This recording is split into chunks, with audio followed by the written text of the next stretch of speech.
All right. Well, good morning, everybody, and welcome. Happy 1 Million Cups Wednesday. My name's Tyler DeMars. I'm with the Ideas Center at CTB, and I'll be your MC this morning. Thank you to everybody for being flexible with us last week. Unfortunately, we had some close contacts with key members of our organizing team and had to do a pivot to virtual, and appreciate everybody being able to make that pivot with us. Good news is we had no extra positives. We're back to 100% today. We got no team members on the DL this week, so grateful for that. And I think just grateful overall for where we're at in North Dakota right now. I don't know if it was how much of it was herd immunity or the mask mandate, but our numbers, COVID-related, look great, which is awesome for our small businesses, awesome for our public health frontline workers, and good for folks like us who want to be in the room with people again. So grateful to see everybody here this morning. I'd like to challenge us. We have some mugs on stage. For some people who've been here before know when we have these mugs on stage, we like to give them away, but we got to challenge you peeps with something. So in the spirit of how grateful we're feeling this morning, if you have something, somebody or something, or an event, something in your life that you're grateful for right now, come up to the stage and tell us about it, and you get one of these 1 Million Cups mugs. They're really great, okay? I'll start us off. It's very self-indulgent, but the thing I'm really grateful for this week is my Kansas City Chiefs are going back to the Super Bowl. It's really wonderful. I tell you what, there are times when you're stressed out and you're not happy or you're having issues with your partner, and when your team just signed Patrick Mahomes to a 10-year contract extension, I just keep that card in my pocket and just pull it out every once in a while and look at it and just, it makes me feel good. So, Vikings fans, you can swallow your pride. There's still a few seats left on the bandwagon if you'd like. I'll save you a seat. It's a fun ride, but so that's what I'm grateful for this morning. But I think Madison, you have something as well. It is Kate Herzog's 11th year work anniversary today at the Downtowners Association. She is part of the 1 Million Cups organizing team. So shout out to Kate. What up, Kate?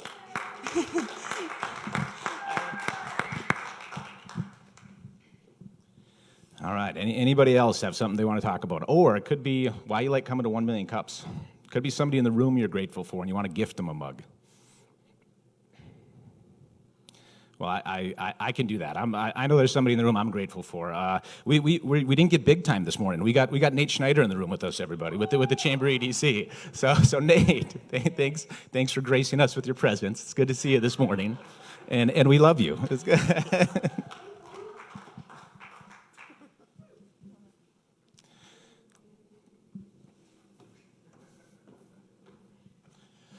All right. If no one else wants one of these mugs, we'll save it for next week. That's fine. Thank you, Madison and Nate. All right, well, another thing we're grateful for is our small business owners and to have paycheck protection programs and the different CARES Act programs that are out there to help them. This morning, that's our focus. We have two subject matter experts here this morning who are going to talk through that a little bit with us, help us better prepare as small business owners or entrepreneurs to apply for or account for a previous PPP loan that we had. So first, some house cleaning. All right, how many in here are first-timers to 1 Million Cups this morning? All right, welcome. Good to have you here. We always ask that if you haven't yet or you haven't before, please download the 1 Million Cups app. You can do that at your Apple Store or the Google Play Store. Once you download that app, please check in. Let the Kauffman Foundation, who spearheads 1 Million Cups nationwide, know that you're here this morning. Gives us some nice data to use in improving the program and reporting to the Kauffman Foundation, who provides us with a bunch of support. So please download the app and check in. Every week, special thanks to our sponsors. We appreciate these folks who have helped us out. We're a grassroots organizing team. We try to keep things very lean, but we do have some expenses paying for this facility, buying some coffee, some other odds and ends, that these folks help us out with that. We are looking for sponsors to re-up and new sponsors in 2021. So if your organization or you yourself is interested in sponsoring 1 Million Cups, please shoot me an email, tyler@ctbnd.com, and we can talk about it, figure out how we can make a win-win for both our 1 Million Cups community and your organization.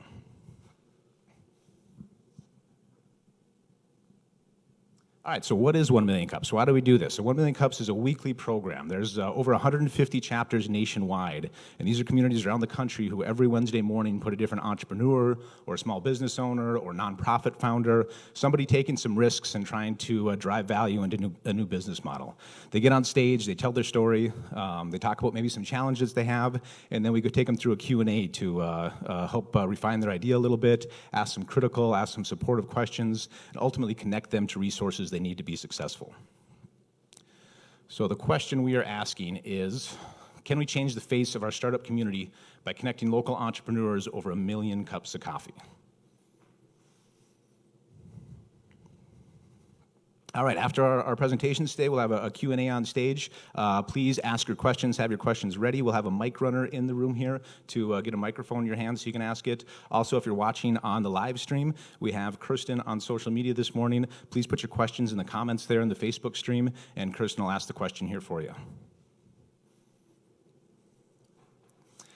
All right, one thing we launched last year is our live job board. So this is an opportunity for employers in Bismarck and Mandan to announce open positions that you have. If you're looking for talented folks, some of the most talented folks I know are often in this room or part of our 1 Million Cups network here. So every first of the month we do this live job board. You can get those announcements to us by just Facebook messaging them to us, 1 Million Cups Bismarck and Mandan, or emailing 1millioncupsbisman@gmail.com. And we'd prefer that you're here to make that announcement yourself. If you are unable to, we're happy to make it for you as well. But you can speak into the opportunity you're presenting much better than we can. So get here for it. All right, a few community announcements. I think we have one from our friends at Emerging Prairie in Fargo. They sent us a video announcement this week. Hello, good morning, and happy Wednesday, 1 Million Cups. This is Emma from Emerging Prairie calling in from downtown Fargo. And I just wanted to invite you all to a founders-only town hall tomorrow, January 28th at 12 o'clock Central Time. At this free digital town hall will be United States Congressman for North Dakota, Kelly Armstrong, and United States Congressman for South Dakota, Dusty Johnson. Founders will be able to hear updates about the state of business in our region and also have the opportunity to ask the representatives questions. You can find more details about this event at the Emerging Prairie Facebook page or by heading to the link below. Thanks so much for letting me be here this morning, and hopefully we'll see you tomorrow. Yeah, great opportunity to get some access to our elected representatives in North Dakota, South Dakota. Again, key detail there, if you're looking for events on how to looking for details on how to register, check out Emerging Prairie on Facebook. They'll have that event on their Facebook page. I think Nate has an announcement for us. Thanks, Tyler. Thanks for the mug, by the way. I'm a Packers fan, so maybe I have a temporary Chiefs fan next week. But I'm Nathan Schneider, as Tyler so graciously introduced me earlier. I'm the vice president with the Bismarck Mandan Chamber EDC. I don't have a slide, but just wanted to give you a quick announcement on something that we have coming up.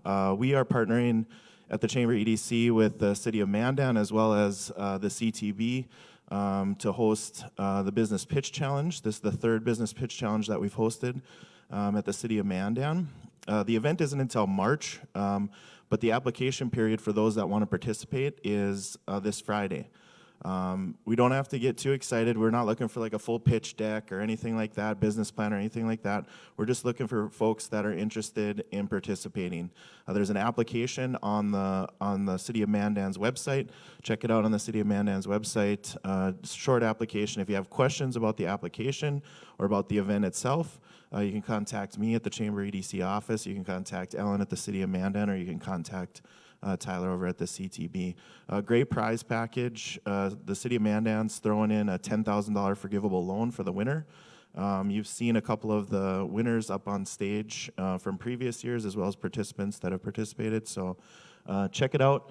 Again, cityofmandan.com. You can check out the details on the pitch challenge, as well as find the application. If you have questions, let us know.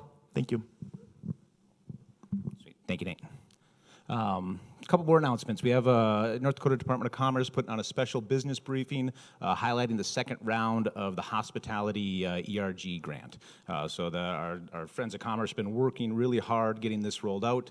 If you want to know more about it, if you're in the hospitality industry, January 28th at 12 p.m., hosted by the Greater North Dakota Chamber. And you can find more information on that on the Department of Commerce website if you need to. All right, we have some new rapid COVID-19 screening testing sites and times out here. Most importantly for us folks in Bismarck, we're looking at January 25th and 28th from 10 a.m. to 7 p.m. 1307 Grumman Lane is where that's at. So free rapid testing available. For those that don't know, that rapid testing is getting results back to folks like in 2 or 3 minutes. So if you want to get tested and you don't want to wait 2 or 3 days for results, this is the place to be, January 25th and 28th, 10 a.m. to 7 p.m. All right, I think our friends at the North Dakota Women's Business Center have an announcement. Oh, there you are, Kirsten. Thanks, Tyler. Okay, so hi everybody.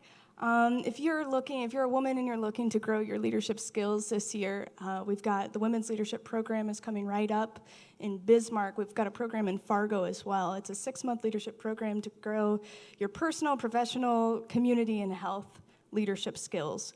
So next Wednesday, we've got a question and answer, and so you can just hop on, and if you're unsure what this program is, we're there to answer and talk to you about how you can get involved. Next slide. We've got like 4 guys. Okay, so at 10 a.m. right after this program, you can hop onto the North Dakota Women's Business Center Facebook page. If you have questions about non-traditional funding options, we're talking to a lot of different people about what programs are available if you are an entrepreneur in the state of North Dakota, what's available to you, different ways that you can get some money so that you can grow your business. So there's a question and answer. You can register on Eventbrite, and you can actually ask them your questions afterwards. That's kind of where the magic is. So tune in there. Una mas. We've got Core Women coming up. This is all the way in March, but we want you to save the date. If you're looking for a networking opportunity, you're a woman in business, and you're ready to start getting out again, kind of after everything's happening, we're going to be at the Paddle Trap, and we're going to buy some appetizers. So you can register on Eventbrite also and reserve your seat there. And I think we just have one more here. We've got the library. It's an online training resource for business owners and professionals. So we've got a lot of good stuff on there. It was a blessing for us to have kind of COVID relief funding so that we could get this up and going and really equip you guys. Thank you.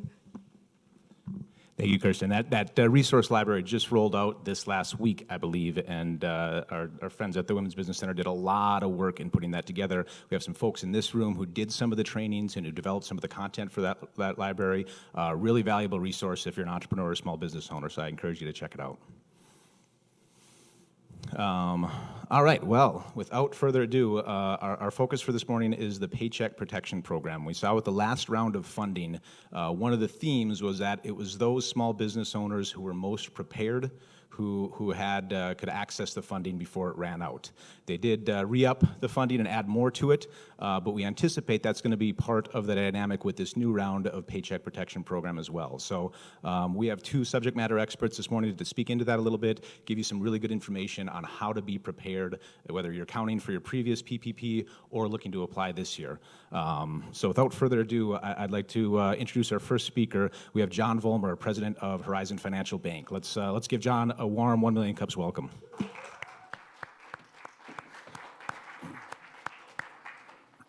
See, is this the slide? That's how I advance right here.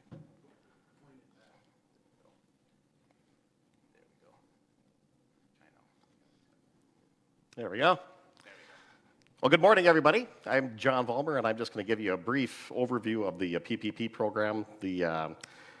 The program is still in flux. There's still a lot of rules being written on it, yet it's always changing. Just wait till tomorrow and you'll see something new on it. So, like I said, this is going to be the 10,000-foot view of it.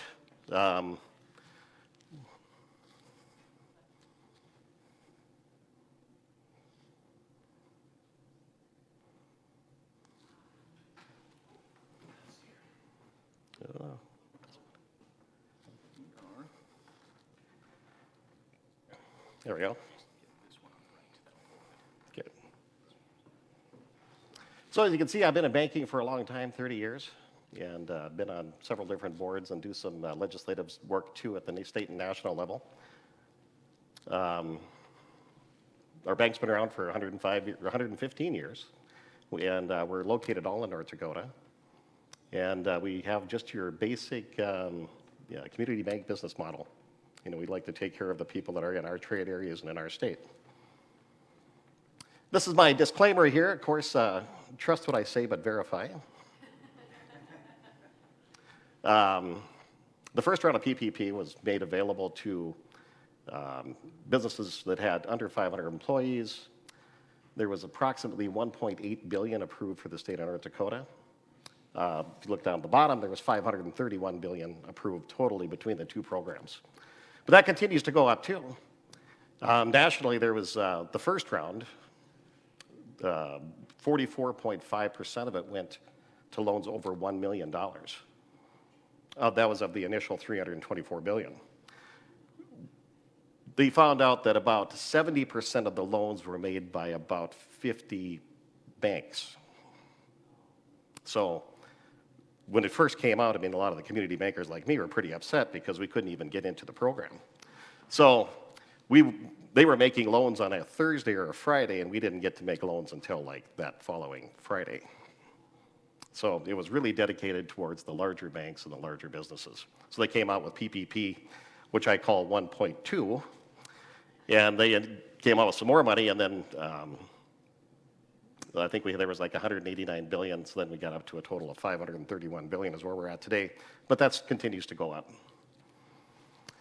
So we have the new round of PPP, which is the opened up on January 19th of 2021. The deadline for applications, I think, is going to be March 31st. There's $284 billion that's going to be allocated for it, is currently available for PPP loan applications. So this is kind of the nuts and bolts of what you as a small businessman is probably going to have to know. There's a maximum of 300 employees. You have to have a revenue reduction of 25% or greater in any quarter of 2020 relative to the same quarter of 2019. The full amount of the first draw PPP loan was or will be used for before the expected date of the second PPP loan, which will be dispersed to you. So you had to have gotten the first PPP loan, you had to have spent the money on a qualified expense.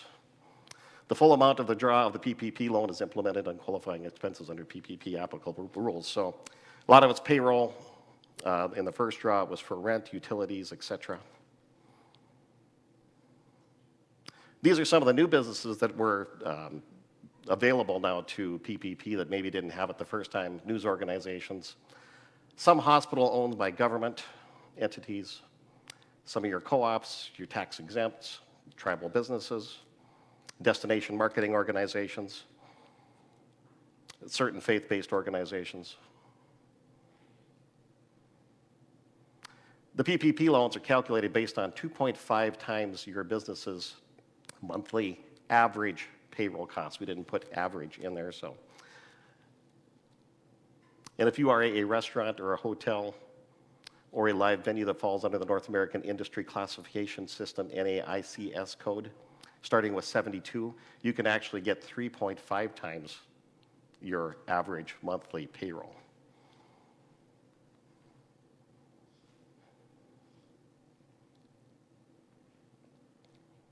So, items to bring for the application: proof of payroll and employee benefits, proof of other expenses such as rent and utilities, proof of financial loss for the quarter in 2020 compared to 2019.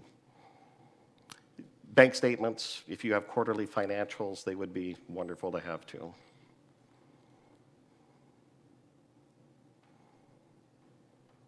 So there's just a few frequently asked questions out there. Can I apply for a second disbursement of the first? Has not been forgiven yet. So in this first round of PPP, and you had to have had a first round before you can get your second, if your first one is under review by the SBA, you may have to go and talk to your banker about whether or not it's time to apply for the second one. What if I'm in a business that started in 2020 and do not have a full year of financial history? I was just in a seminar the other day. They're really saying that, you know, at this point in time, you'll need to have been in business by February 15th. So if you bought a business in June, you may not qualify. Are there any relief programs that would disqualify me for the PPP loan eligibility? You know, really the biggest thing is that when you're filling out these applications, just make sure you're not double dipping. And, you know, be very honest on your application, because these applications will be reviewed. And, you know, if it's kicked out, then you're going to have to pay it back. So anyway, I guess that's all I have for my initial part of it. We can go into some more Q&A here later on. So I'll turn it over. Great. Let's hear it for John. Thank you, John. All right, so we have somebody from the lending side. Now we have a subject matter expert from the accounting side. We're very happy and grateful to have Toby Kommer with us from Haga, Kommer CPAs. Let's hear it for Toby. Perfect. All right, perfect. Thanks, Tyler. See if technology will work for me this morning. There we go. All right, so just a quick 30-second infomercial on me. As Tyler mentioned, Haga Kommer CPA is who I'm here representing today. We actually have a suite of sister companies as well, but I've been in financial services industry for about 25 years, 20 years of that in banking, and most recently on the public accounting side. A little bit different career in that I started with very large privately owned companies and publicly traded companies, and kind of worked my way down to running my own business. So it's been a real adventure for me. Enjoy the small business side of it tremendously, and have a passion for that. So as I mentioned, we have a suite of financial services companies that range in banking, insurance, CPA, wealth management, employee benefits, etc. Haga Kommer is one of the larger CPA firms in North Dakota. We have about 75 employees in Bismarck, Mandan, Fargo, and then also offices in St. Cloud and Detroit Lakes, Minnesota. Just quick overview of what we do. We are focused on small to mid-sized businesses. That's our passion. We do it through a flat monthly fee service solutions that we call our small business solutions. We provide payroll, accounting, tax planning. But then more than that, and one of the reasons we got into this is we really provide very proactive services that when I was in the banking world found that really wasn't being offered very consistently. So we do a lot of budgeting, cash flow projection, offer financial dashboards, key performance indicators, comparing to your peer groups, etc. Majority of our clients, we have about 2,000 business clients that we work with. Majority of them have 20 employees or under, so it really is kind of our focus. So We have had, there's my disclaimer on trust me but verify, but we've had a little different perspective because of our relationship with our sister banks, being in banking and the CPA side.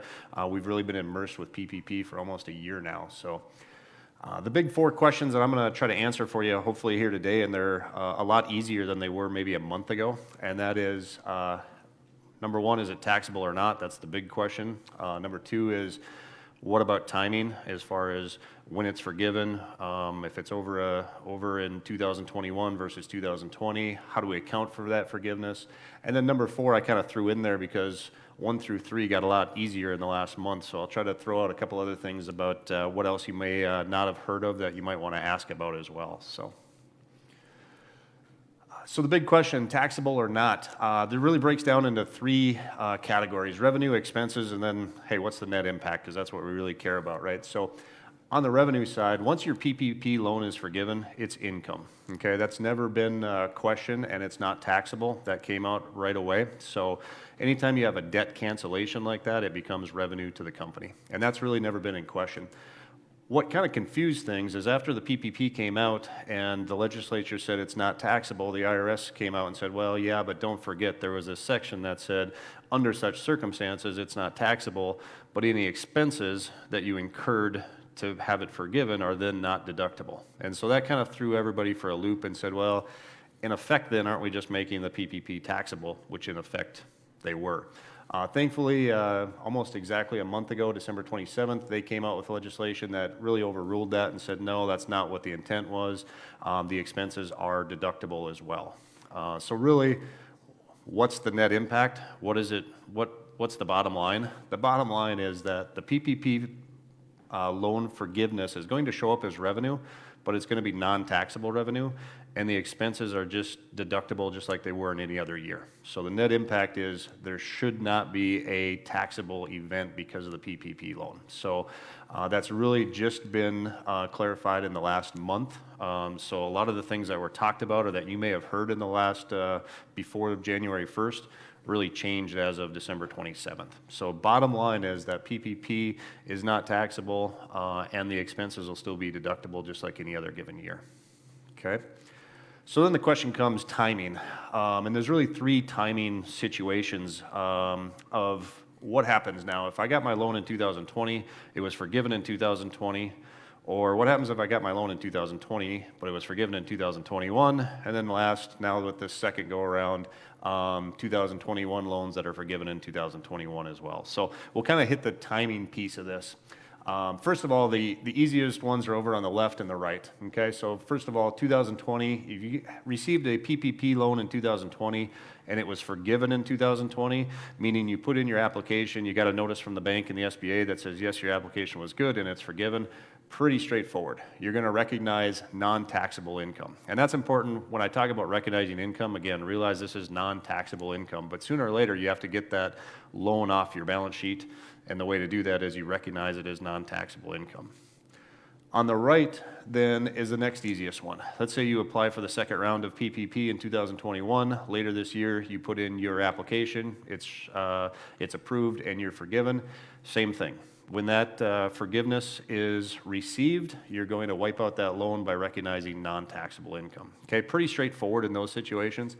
The questions that have come up lately have been, okay, what if I received my loan in 2020 and I haven't yet put in my forgiveness application, or maybe I put it in December and I found out in January or February it was forgiven. What do I do in that situation?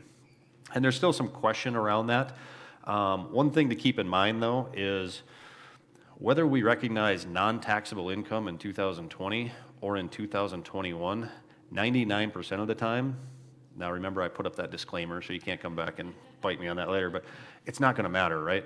Whether you're not paying tax in 2020 or you're not paying tax in 2021, for the most part, it isn't that much of an issue anymore. Now before, when they were talking about those expenses potentially not being deductible, this was a much bigger question. Most firms, my own included, are following a certain revenue proc, and I'm not going to go into all that because you don't necessarily need to know it, but our stance on this, and most of the larger firms' stance on this, is when you actually receive the forgiveness is when you will record it. So for example, if you had a loan in 2020 and it was $50,000, and in January of 2021, you receive notification that you've been forgiven on that, you will, at the end of 2020, you will have a loan on your book still for $50,000, and in 2021, you will recognize non-taxable income. Now, you may find some people out there that some CPAs may look at it a little bit differently. Most of us have kind of settled into that, and unless something different comes out from the IRS. Again, it's a pretty moot question or moot point for most of us, because if it's non-taxable, what does it really matter, right? It's just a matter of where am I putting it in my financial statements and on what year's tax return. So in a nutshell, that piece of it got really a lot simpler. So what else do you need to know out there? First of all, I would say this is going to be the year you're going to want to make sure you're working with a very proactive CPA, because most of the stuff that we have out there is all around the CARES Act this year, and there's a lot of information out there. First of all, the filing deadlines this year really have not changed. We're hoping they don't push them back. We don't like doing taxes in July, so we hope that they'll stay where they're at. One thing that's out there that changed at the legislature in December was on the employee retention credit, as just one example that I put up here. The employee retention credit was a tax credit for businesses that obviously retained their employees throughout the pandemic.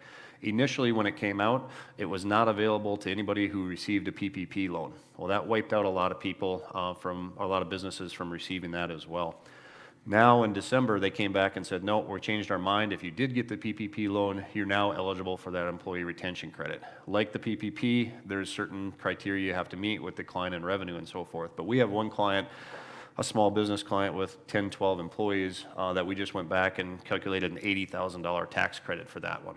That employee or that employer. So again, that's a tax credit. That's money back in your pocket, not a deduction. So you're really going to want to make sure you're working with a CPA that understands the CARES Act this year and understands all of those different pieces, because there's been a lot of changes in those in that legislature just even in December. But the majority of what you're going to see this year is going to revolve around things like the employee retention credit, some of the COVID pay, and then the PPP forgiveness. So I think that is it for me. All right, let's hear it for Toby. Oh, sure. Okay. We'll have John, and we also have Seth Vollmer, senior lender with Horizon Bank, going to be joining us on stage 2. And Seth, I'm going to ask that you and I sit next to each other, because we're going to have to hand this mic back and forth. So, all right, Evan is running our mic this morning, so if you have questions, please raise your hand, and Evan will get a mic in your hand. And I'll get us started off. So again, gentlemen, thank you for spending time with us this morning and helping inform our 1 Million Cups community. One of the questions that came to mind as you're talking is we're applying for forgiveness on these PPP loans. What kind of conversion rate are we seeing on that? How many of those applications are actually being accepted, and what are the biggest snags for loans that aren't forgiven? Well, I can really only talk for our bank. We've had about 80% submitted for forgiveness, and I think out of the 80% we submitted, I think we've only had one that didn't get total forgiveness. So we're having a really good success rate, but it really starts up front, making sure you explain your story to the banker, making sure you get all the information to them right away. You know, it's really helpful, because then I can go make sure that we did everything correctly up front when we're doing the application. Then when we're getting the forgiveness application, it's been a pretty good success rate. Tyler, if I could expand on that too, one of the things similar to Horizon, we've seen the same thing. I think we've had one client where they've come back and asked a question, so pretty good success rate on the forgiveness. The one thing I will say is the second round of PPPs, the SBA has been very, very clear that these are going to be scrutinized a little bit heavier. And a lot of small businesses we're finding right now are focused on, yes, I was down 25% in one quarter, so I qualify, but they may be having their best year ever because third or fourth quarter came back around. The SBA has been very clear that you have to be economically injured to receive the second PPP loan. And so if you're down 25% in one quarter, but then you're having your best year, you may not get that loan forgiven. And they've been very clear on that. So that's something that I think is really important with this second round of PPP. And just for those that don't know, what are the conditions of forgiveness? What conditions have to be met for the loan to be forgiven? Well, right away, actually, we're not 100% sure is what SBA is going to decide. Like he's talking about, we can probably prove that we had a 25% decline in any quarter. Then when we go later on and we do our application for forgiveness, I think loans under 150,000, we don't have to provide that at the time of application. Loans, when we go do the forgiveness, we're going to have to provide some material, and it's probably going to be tax-related documents. We're going to have to provide the SBA. And unlike kind of the first round, they're going to be more so reviewing these, and we're going to be submitting them to a portal, and they're going to review them. And the biggest question I think most bankers have, probably most accountants have, what are they going to do if we come and we have one quarter we had a 25% decline, we end up with the year with maybe we're down 5% for the year? We don't really know what the calculation is, what they're going to give us for forgiveness. It's a big unknown question at this point. Yep. If you come in and you show a 25% decline for the full year, maybe we get a full forgiveness. We really don't know at this point. So I think a takeaway there is if you're applying for this, we should assume that this is going to be debt on your books and not assume that it's going to be forgiven necessarily. Yeah, it's going to be one where we might have to pay the whole thing back. We don't know. Yep. Good. And I think your terms are going to be probably 1% loan over a period of 5 years to pay it back. So a really low cost of debt there, nice interest rate. Question up front here. Yeah, thank you, gentlemen, for getting up and presenting today. The question I had, and maybe this is directed towards Toby, is once you receive your forgiveness, what should a small business be bringing to their accountant? Will we receive a statement from SBA stating that this is non-taxable income? How do we show that income? Do we get a statement for that? Yeah. So you typically get a statement either from SBA or from your bank. Usually the banks are sending out letters saying, we've received the application back from the SBA, we have their approval, and the loan has been forgiven, and we'll spell out that amounts for you. And bring that into your CPA. They're going to have all the information, either if they're doing your books for you or on your books, and that's going to be really all they need to be able to make the adjustment. And at that point, they're basically going to zero out the loan and hit the taxable or the non-taxable revenue at that time. But you should get something from your bank kind of confirming the forgiveness piece of that. Hi, Kara has a question from Facebook. If a nonprofit is partially funded through the federal grants or receives reimbursements from the federal government, is it eligible for PPP?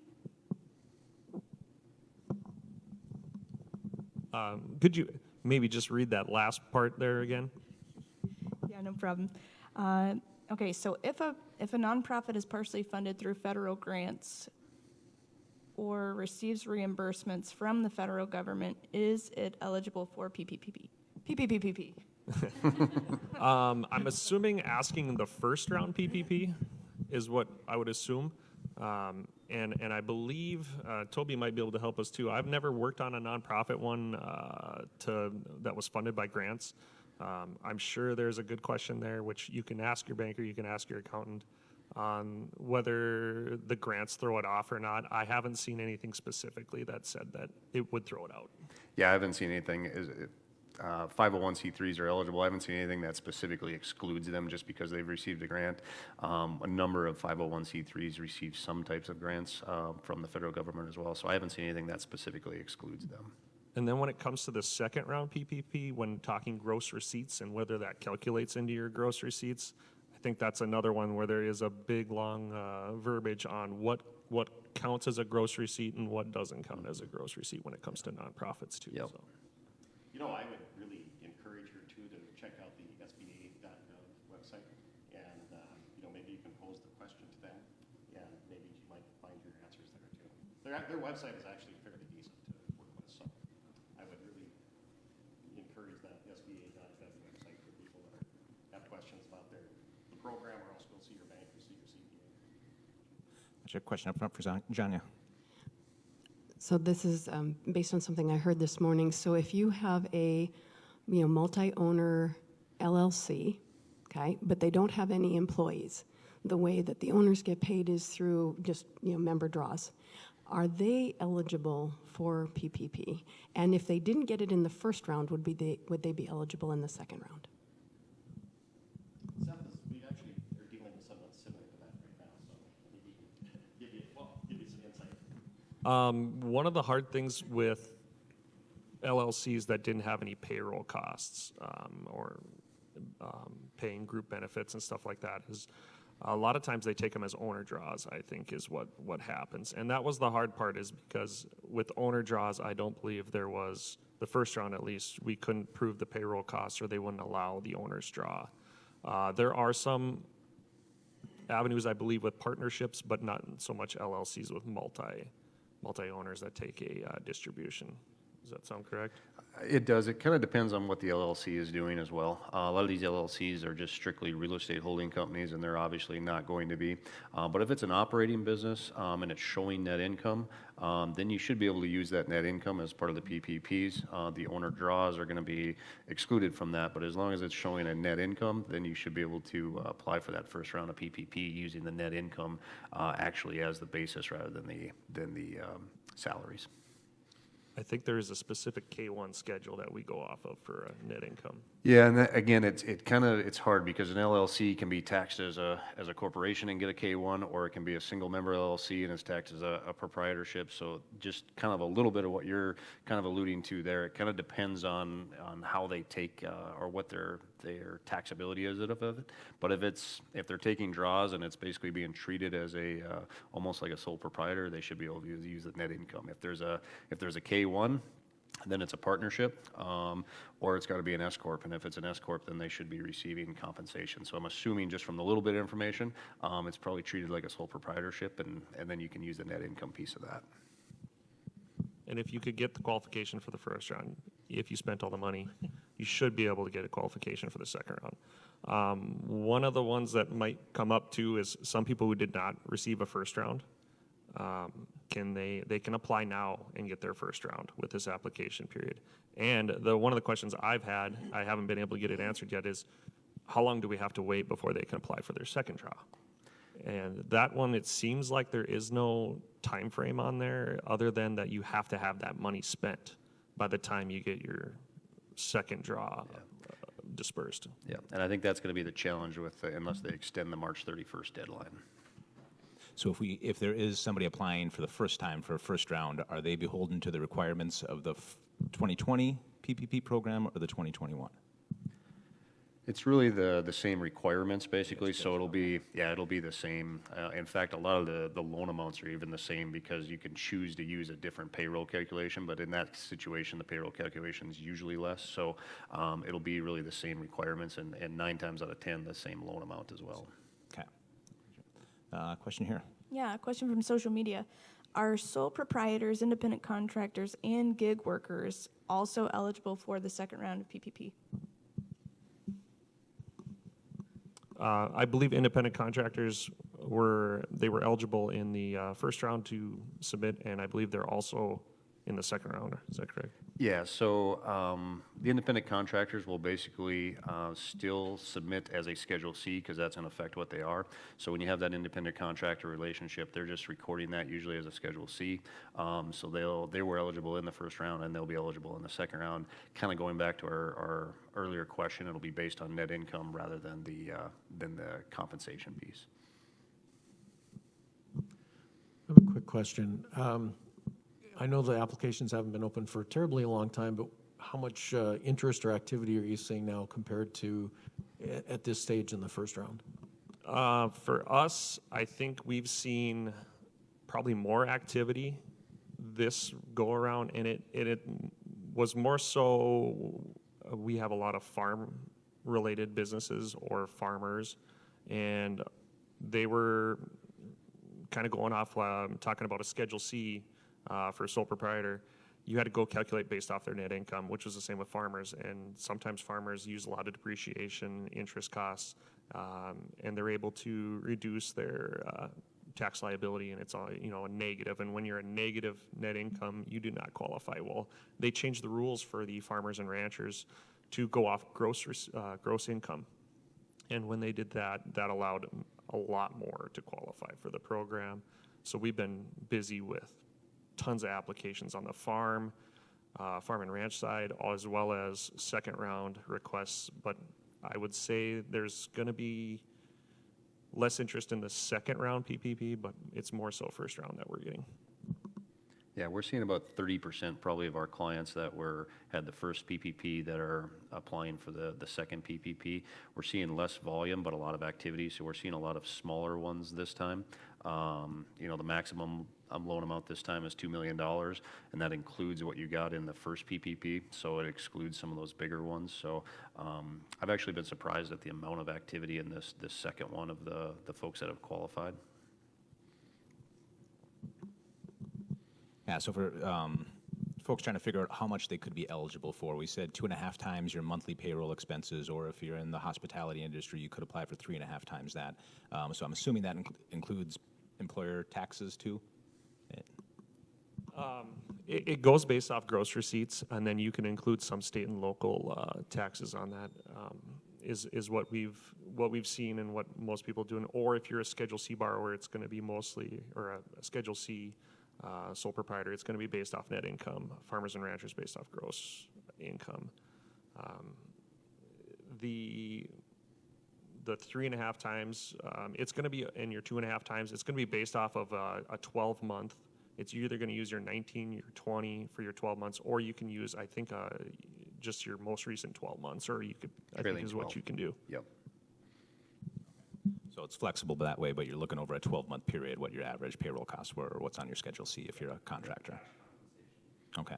One of the other thing that's really important, sorry, Tyler, is in this second round is when you're talking about a 25% decline, one of the things that's come up is how is that calculated? Because sometimes you'll have certain businesses that are based on accrual or tax, right? So if I bill somebody out, I record the revenue, but I don't actually receive it for 30 to 60 days, so I'm accrual basis. Others are when I receive the money, I record it. So one of the questions we got early on as well, is there flexibility in that? That's been clarified lately here too, which is however you file your taxes is what you should be using to use that or to calculate that 25% decline. And I think that's really important because early on, we had a lot of clients that said, well, could I go back and bill it differently to come up with that 25% basically? So then that's one thing that hasn't been talked about a lot that I've seen that the SBA has recently clarified. So with the 2020 PPP, of course, the program, that CARES Act, had to be rolled out really quickly, right? It was an unprecedented rollout of such a big federal program. Inevitably, that caused some clumsiness and some frustration as we were trying to work through the guidance, and it seemed like there was conflicting messages with what is applicable here, what are the requirements. In this round, I think we're at a much better spot with understanding what the program is and what it isn't, but I'm wondering what are the biggest questions you as lenders or accountants have left with the program, specifically to what pitfalls should applicants try to avoid, or where do you see snags happening still? For me personally, it's in the calculation of the 25%, making sure you qualify. And then I think the second one is really going to be, don't be surprised if you qualify, but a bank technically isn't going to do your loan for you.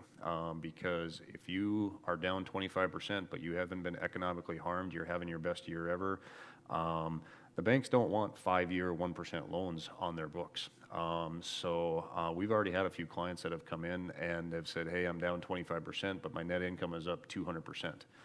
We're not going to do that loan. We're not going to recommend that loan. So because the forgiveness piece is a little gray there. You have to prove that you've been economically harmed, and there's not really good black and white rules around that. So, and from the banker's standpoint, you really don't want to plan for a 5-year 1% loan.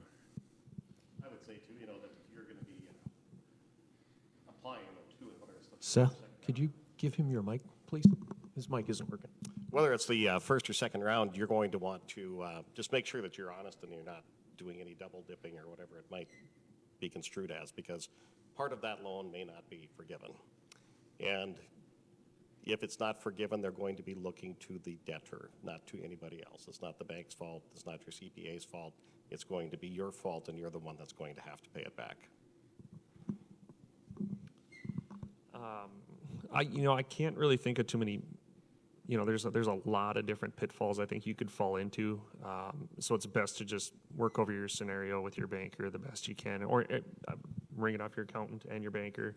One of the biggest questions I probably have is how the forgiveness is going to work for the second round. I just don't know. kind of like when the first round rolled out, we had all these questions. We didn't know how this was going to work. We didn't even know how we were going to get this done in such a short amount of time. And they're on the news telling people, just go to your bank and get the money, And it's like, oh gosh, how are we going to do this? But they keep coming out with guidance every day. I mean, I get emails every day of changes. I'll probably have one by noon today of some new changes. So that's one of the biggest pitfalls for bankers and probably accountants and business owners is what we know today will change tomorrow. I think it was encouraging to hear from John that, not necessarily encouraging, but you said a disproportionate amount of the loans in the 2020 program went to the larger lendees, went to the larger organizations. And Toby, if I heard that correctly, if you've already capped out at that $2 million limit, you can't come back to apply in 2021. That's correct. And, one thing to keep in mind is, I love numbers, right? But statistics can be a little bit misleading sometimes, true. If you look at the total statistics nationwide, it'll tell one story. But one of the things that the banks in North Dakota, along with Bank of North Dakota and all the community banks, did an exceptional job on the PPP. So if you look at the average size of the loan in North Dakota, it was something like $125,000. So that was much different than what we saw nationally. So I just, just kudos to all of the community bankers out there because they did a tremendous job in North Dakota, especially when you compare that to the nation. They just did a fantastic job of getting that money out to businesses of all size. You get a question from Scott again. Yeah, this falls in line, what you guys were just talking about proving the economic injury over 2021. Probably understand or probably know the answer to this already, but when you're trying to calculate that, what if your revenue is down for the year, but your profits are maintained, your profit percentage has stayed the same? Does that count as economic injury? It's a question we all have, and that's the biggest question out there. And it's frustrating for you as business owners to hear the answer of we don't know because there just isn't any guidance out there. I think to a certain extent, again, you got to look at it and say, hey, was my year down because of COVID, or was it a timing thing of second quarter was down and I made it back in third quarter? There just isn't a lot of guidance out there when it comes to what do they call economic impact. Probably the closest they've come, as the SBA has said many times, if you're down 25% in 1 year, or in 1 quarter, but you've had your best year, or you're not going to get forgiveness on that. They're going to look at that harder. So, but other than that, there hasn't been a lot of details like what you just asked. We wish there would have been. Honestly, I wish they would have just said, hey, if you're down 25% year over year, then you're qualified and we're all good to go. It would have made things a lot easier on all of us, in my opinion, if they would have just said if 2020 is down 25% from 2019 or 15% or whatever you want the number to be, then let's roll and let's go. But the way they did it quarter to quarter just leaves so much interpretation right now, unfortunately. You guys have all talked about a lot of guidance that maybe wasn't there the first time. What's that conduit? Where are you getting that information? Are you getting that directly from SBA, or how does that work? Yeah, most of it's coming directly through the SBA channels. They've got a lot of helpful links, and when the first round came out, I think a lot of people tried to get ahead of the guidance and try to get what they thought was going to happen. And we pretty much had to close our eyes and close our ears because we didn't really know how this was going to roll out. And we didn't want to start advising anybody anything. So every attorney that was pumping out info as here's how it's going to go or what we think it's going to go like, or an accounting firm, we just kind of held pat and waited. And it's still changing today, so.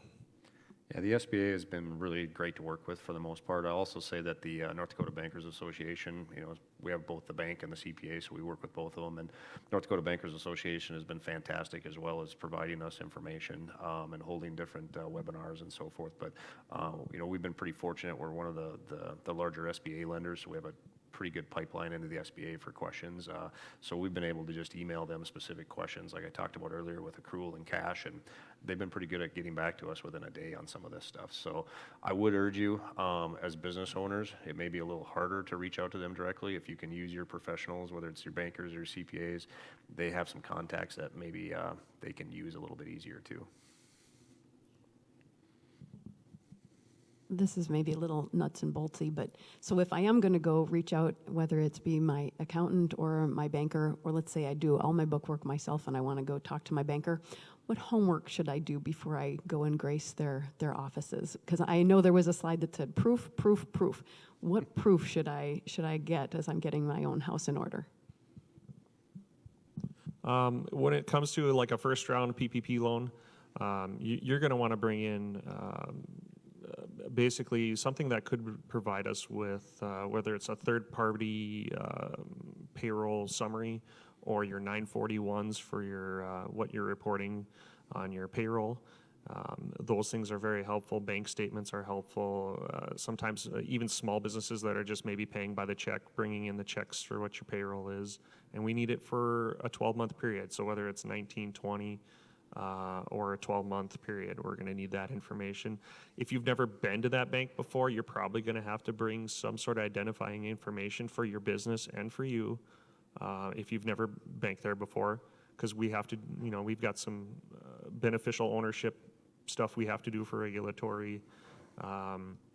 Then if you're going to use, if you do have health benefits, group health benefits, dental and vision for your business, you're going to want to bring that documentation as well.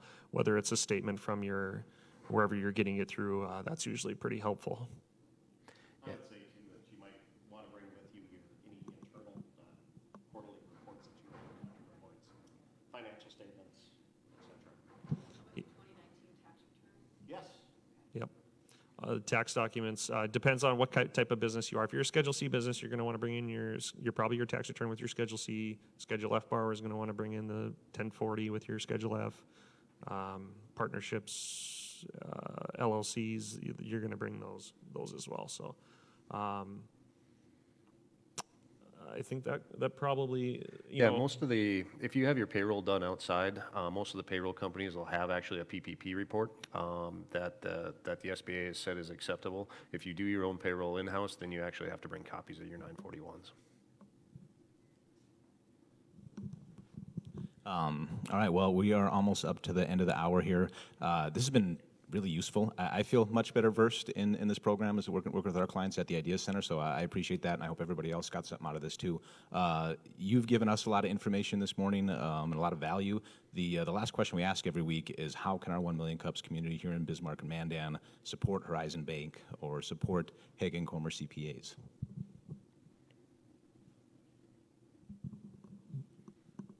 We are a small business, small community business, just like some of you in the crowd. So we're here to help you, and you're here to provide us with services, and so we've been in the community bank business for a long time. I don't really have anything else as far as that pretty much that John has already put up on his slide. We're independently owned, locally owned community bank. And, we're not Wells Fargo. We are U.S. Bank Corp. And we employ people locally in our community. If we can continue to grow the community, encourage small businesses, that's really what we like to do too. Yeah, same thing. I would say, we have a passion for small businesses. So, ask us. One of the biggest things we see a lot of times is people are afraid to ask the questions. Usually when a new small business owner comes in, I always tell them this is like confessional. Just tell me, because there's nothing I haven't heard before. We're here to help you guys. We're here to work with you. If you succeed, we succeed. So we all have different skeletons in the closet, and that's usually when they kind of their shoulders up go down. They go, well, there's been this 30,000 sitting in this Ask My Accountant for like 3 years. I don't know what to do with it, right? So that's the biggest thing I can say is just, hey, we want to work with all of you. Your success is our success. It's what we focus on. So we just want to work together with you guys. Yeah, forgive me, Toby, for I'm behind on my books. Well, gentlemen, thank you so much for the time this morning. I know it's a busy time of year for everybody, but especially in the accounting and banking world. Really appreciate the time and your insight this morning. Let's hear it one more time for Seth, John, and Toby.